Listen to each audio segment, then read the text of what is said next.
Auto driver సంబంధించి ఒక దోవ. ఆటో డ్రైవర్ ఆత్మహత్య. గిరాకీ లేక కుటుంబ పోషణ భారమై ఫైనాన్స్ కిస్తీ చెల్లించకపోవడంతో ఆటోను లాక్కెళ్లిపోయిన ఫైనాన్షియర్లు, తల్లిదండ్రులు చనిపోవడంతో అనాథలైన 2 చిన్నారులు. మలక్పేట బంజారా బస్తుల విషాదం అంటూ కూడా ఆటో డ్రైవర్ ఆత్మహత్యలు చాలా పీడిస్తాయి తర్వాత. అలా ఆత్మ శాంతి ఉండదు. ఎందుకు ఉండదంటే అలాంటి జీవితాలలోకి చాలామందిని తీసుకొచ్చి చాలా ఇబ్బందికరంగా వాళ్ళని కొట్టడం, వాళ్ళు మరణించడం, వాళ్ళు ఫైనాన్స్ గుంజుకపోతే బతుకుదేరు లేక మరణిస్తే ఆ పిల్లలకు అనాథలు అయిపోయారు. బీఆర్ఎస్ సోషల్ మీడియా కార్యదర్శిపై కాంగ్రెస్ దాడి.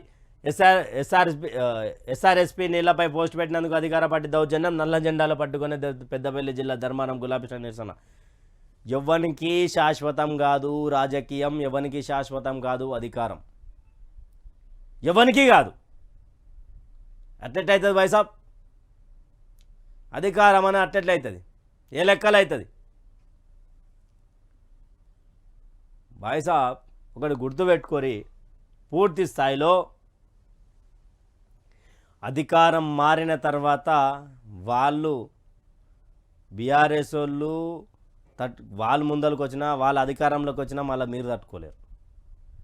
ఇదే అధికారం ఉంది కదా అని చెప్పి బీఆర్ఎస్ వాళ్ళ మీద దాడి చేసి, బీజేపీ వాళ్ళ మీద దాడి చేస్తే వీళ్ళు కొడితే ఒక లెక్క ఉంటుంది, వాళ్ళు కొడితే ఇంకొక లెక్క ఉంటుంది. పని చేయవేంటి?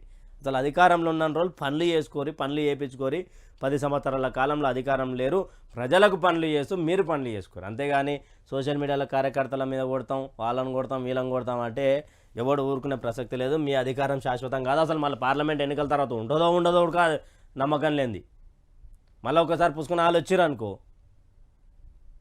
లక్ష్మణ ఇంకా ఎప్పటికి 3 సార్లు చెప్పిండు ఉంటుందా పోతారా, వీళ్ళు ఉంటారా పోతారా అని. పొయ్యిరే అనుకో ఎగ్జాంపుల్కి, నేను అంటలేను, వాళ్ళు అన్న మాటలే చెప్తున్నా. వాళ్ళు ఇట్లా అధికారంలోకి వచ్చిన అనుకో, అదే ఇప్పుడు దెబ్బలు తిన్నానని ఉరికించి కొడతాడు. వాళ్ళు పోలీసు వాళ్ళు గిలీసు వాళ్ళు అలాగే అవుతా